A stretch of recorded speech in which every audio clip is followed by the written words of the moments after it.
Just 1 year after the devastating Hurricane Helene ripped through the Southeast, leaving communities shattered and lives forever changed, the region is once again holding its breath. A potential tropical storm is brewing, threatening to unleash heavy rains and powerful winds across the entire state of South Carolina and beyond. South Carolina Governor Henry McMaster wasted no time, declaring a state of emergency as Tropical Depression 9 looms on the horizon. While we can't predict the storm's exact path or strength, McMaster emphasized, we know it will bring significant wind, heavy rainfall, and widespread flooding. His message is clear. This is not a time for complacency.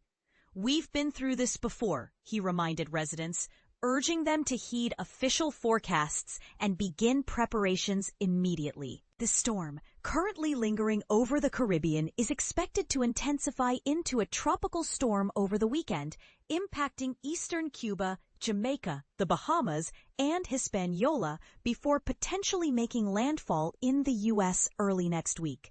And this is the part most people miss.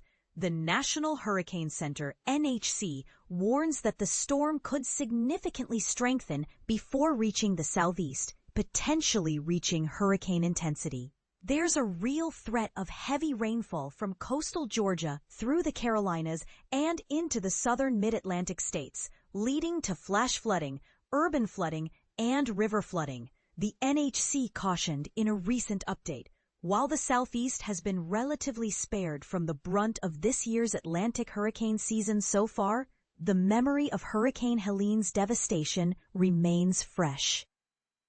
That storm, the second severe hurricane of last year, laid waste to entire towns along the coast, a stark reminder of the region's vulnerability.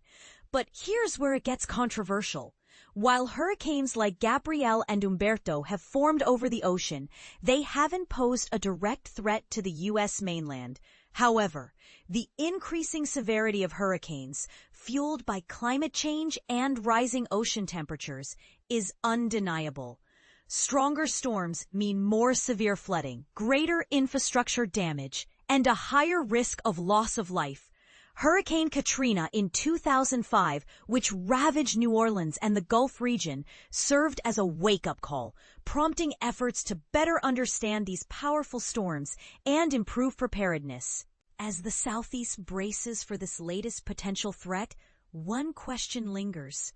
Are we doing enough to adapt to a world where hurricanes are becoming more frequent and more destructive?